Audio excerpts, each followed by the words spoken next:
英語会話 Topic of the day.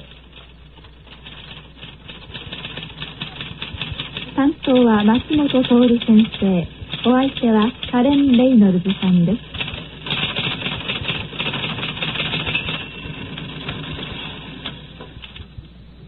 Hello everyone, this is your English conversation program. How are you? Oh, I'm fine, thank you. Hello, Karen. Hello, Mr. Matsumoto. How are you? Very well, thanks. Very happy to see you again, Mr. Henderson. Nice to see you, Mr. Matsumoto. We had Mr. Hugh H.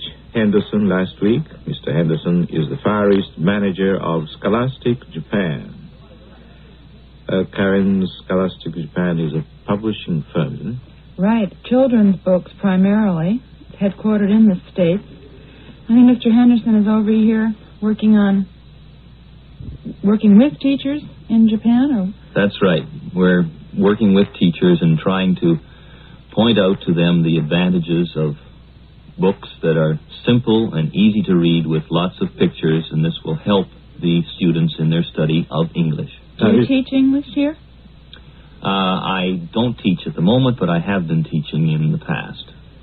Mr. Henderson, you seem to think that these books are good for children. Now, my question, don't you think these books could be very profitably read by even students and adults studying English? Yes, I agree with that. The content of the books is simple enough so that even the university students and businessmen who have time to spare could enjoy these books without feeling that they were studying English. It's the pleasure associated with these books that's the biggest advantage. It's been my feeling, in fact, it has become a conviction that our students, even high school students, are given materials that are too difficult to understand in English. Well, I would agree. It takes a great deal of pleasure out of studying a language if you are forced to learn or dissect in a grammatical way long passages of stories that as a whole are not really interesting. Yeah, I've seen students reading very difficult scientific articles and essays written in English, of course, with the help of their English-Japanese dictionaries. Big, heavy book dictionaries, you know. Do they really gain anything from this? They gain some information But after they translate. Does it balance out? They can get that kind of information through Japanese materials, too. Mm-hmm. Therefore, as you say, they may get some information through analyzing the grammatical construction of the English language. In fact, that seems to be one of the main interests of the study, which I think is a shame. Now, they don't seem to be able to just read the material in the original language and understand what's written without translating. Well, I think part of the reason for that is that in the schools and in their formal study of English, the emphasis has always been on providing some sort of Japanese explanation so that the students have become accustomed to seeing Japanese notes and explanations accompanying any English passage. And if they don't have these notes or they don't see them on the paper, there's some psychological change that takes place in their mind, and they just refuse to accept the book because they think it's too difficult. Mm-hmm. Well, then these passages are sort of like a crutch to them, aren't they? Yes, it acts as a crutch. We're all linguistic cripples.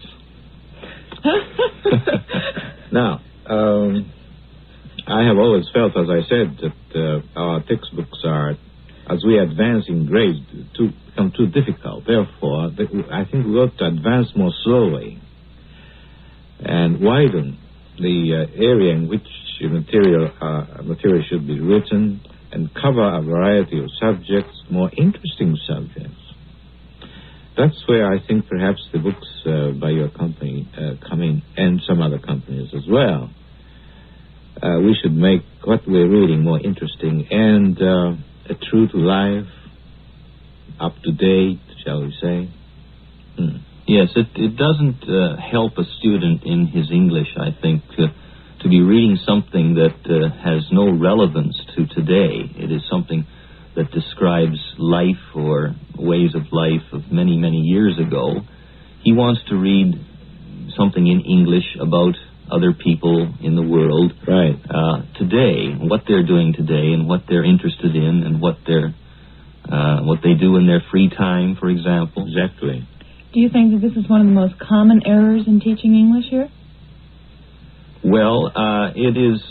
I wouldn't say it's one of the most common, but it's developing into, or has developed into, a sort of a program in the minds of the English teachers and those connected with English that they should insist on providing stories that have great literary value, stories from English literature that have proven to be well known in the Western world.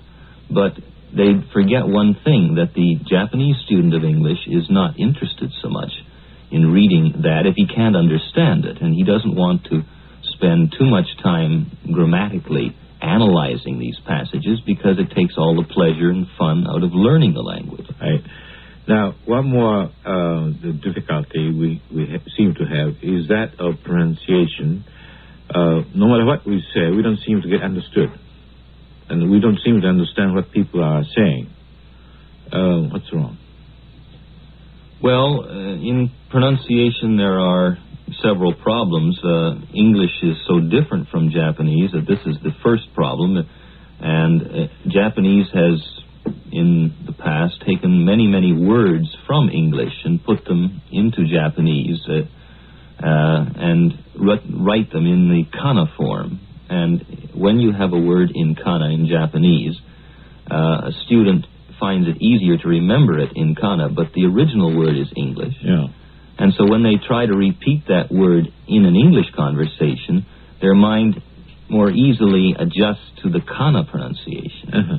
And things like typewriter come out typewriter, simply because in the Japanese student's mind, that is the pronunciation of the English word, but he hasn't learned the correct pronunciation.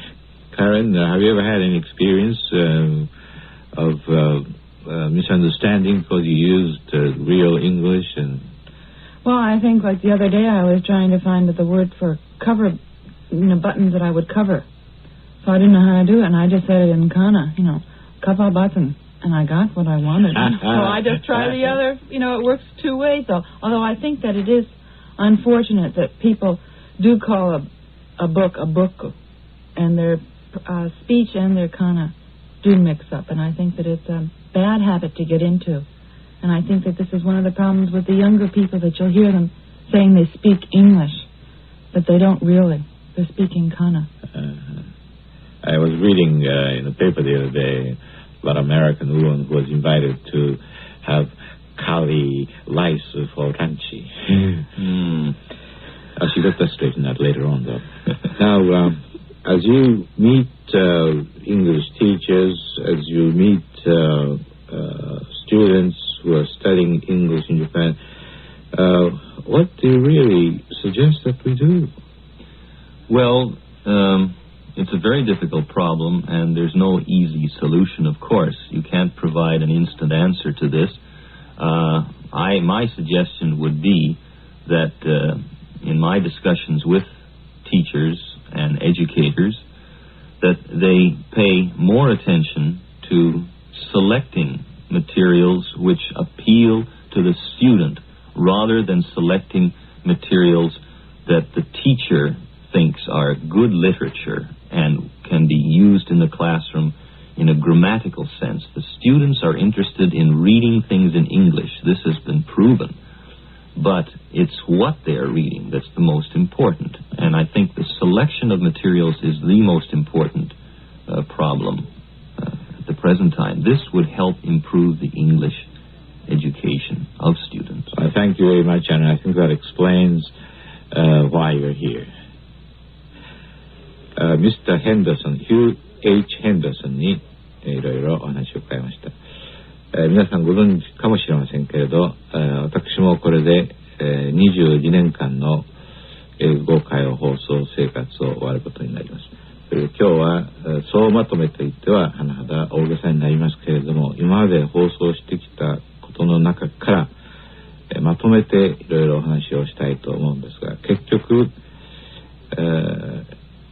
一番ためになることは生の英語をたくさん聞くこと、聞かなければ始まりません。 We have to listen to good live English. We have to listen to good live English. それから、これを真似することです。子供は親の真似をして言葉を覚えるようにこれを真似することです。 We have to imitate it. それ以外に手はありません。いろいろな音を聞いてそれを真似することです。言い方を真似することです。 We have to speak the way the native speaker speaks. 他の人の真似をすることは、問題です。ネイティブスピーカーのスピークするように真似をして喋ることが一番手っ取り早く正確な方法だと思います。何よりも喋ることです。 We have to speak. The only way we learn how to speak English is to speak English. We have to speak English. We don't have to translate English into Japanese. In fact, we shouldn't translate English into Japanese. We have to speak English. We have to eventually learn to think in English. 日本語で考えて、それからそれを英語に直していってるんでは間に合いません。We have to learn to think in English. それは英語で喋ろうと思ったらどうしてもそこへ行かなければ、ならないと思います。で、発音はさっき言いましたように、ネイティブスピーカーのように、話していれば発音は自然と良くなります。あまり細かい発音法を考える必要はありません。体が自然に覚えてくれます。ですから無意識で発音しても正しい発音ができるようにすればいいと思います。暗記をすることも非常にためになります。暗記をするということはこの Thinking in English につながるように暗記しなければダメです。全然意味のわからない英語を暗記してともダメです。それから英語は英語でわかるようにするということも必要です。 We have to understand English in English. Try to understand English words in English. したがって初めのうちは図解で物で動作で理解します。お母さんを見て mother, father,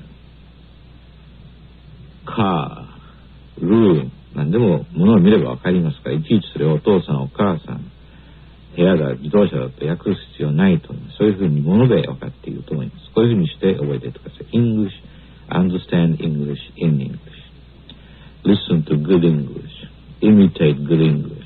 Think in English. Speak English. これをやっていれば自然と話せるようになると思います。And now I'd like to take this opportunity to say thank you to each one of you for so faithfully studying English conversation with me all these years. And even after I have left the program, I hope you'll carry on with Mr. Toru. Thank you, Mrs. Reynolds. And goodbye, everyone. 担当は松本徹先生。お相手はカレン・レイノルズさんでした。英語会話を終わります。